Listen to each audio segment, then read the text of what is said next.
Quinshon, how's the shoulder feeling? And were you worried when you had to leave that Patriots game that it was going to be more serious than it turned out to be? Ultimately, I didn't know, but it was feeling good now. So now I'm ready to go.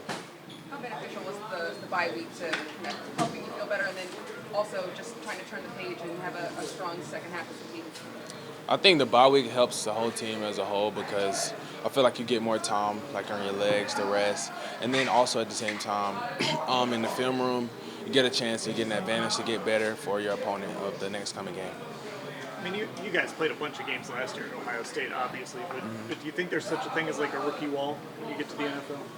I think for certain people, I think I have an advantage because I got to play this amount of games in college. So I didn't have any problems last year when we got towards the end of the season.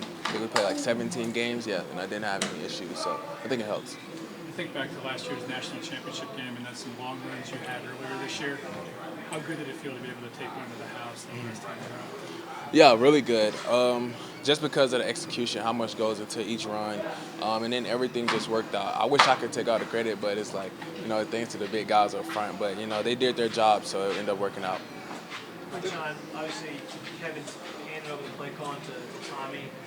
What did you know about Tommy as like an offensive coordinator before you got here and started working with him, and what did you just kind of learn this week philosophically about what he's trying to sort of do? Yeah, Tommy, formerly knew him because of his time at Alabama.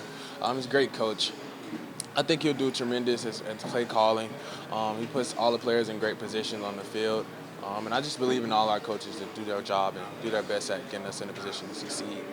And then off of that, I guess, what does it say about Kevin to be willing to make that big of a change, mid-season as you guys are 2-6, to try to spark something with the offense? I think that speaks volume of who he is as a coach, as a person. He's a selfless guy. He wants to win, and he's going to do whatever it takes to do that. When you did self-scout during the bye week, what did you see that maybe you need to work on, or things that you can fix quickly that can make you even more productive? Yeah, as you go on throughout the season, looking at the first half of the season, as a competitor and as a player, it's always things you wish like you can go back and different plays and stuff like that. But I think as you go on, you learn, especially being a rookie. It's a lot of things you come into this, especially in my situation, you don't really know. You're playing just based off like physicality and your instincts. So as you go on throughout the season, you get to see different fronts, different defenses, different coverages, and you just learn as you go. So it's definitely helping. You guys have started to have the same five up front here with guys being healthy. How does that help you as a runner? To have just the same 5 linemen, kind of knowing what they're going to do? Helps me a lot just because I'm always in phase with those guys. I know each and every one of them, their advantages and how they can help me be successful in my game. And just the trust. I trust in each and every one of those guys. I know they're going to do their job every play, every drive, and I can count on them. With Tommy taking over his play calling, Yeah. is how different do you think the offense can look with Tommy plays? I don't know. Both of our coaches, they do a great job at, what they do. As far as difference in the offense, I don't know as far as what will be different. I think regardless of who's calling the plays, they're going to do their best to, make us go out there and be successful. So differences, I don't really want to say that, but I think it's going to be good. I know it was a couple weeks ago, but how cool was it playing against Trevion and getting to kind of rekindle that relationship with him?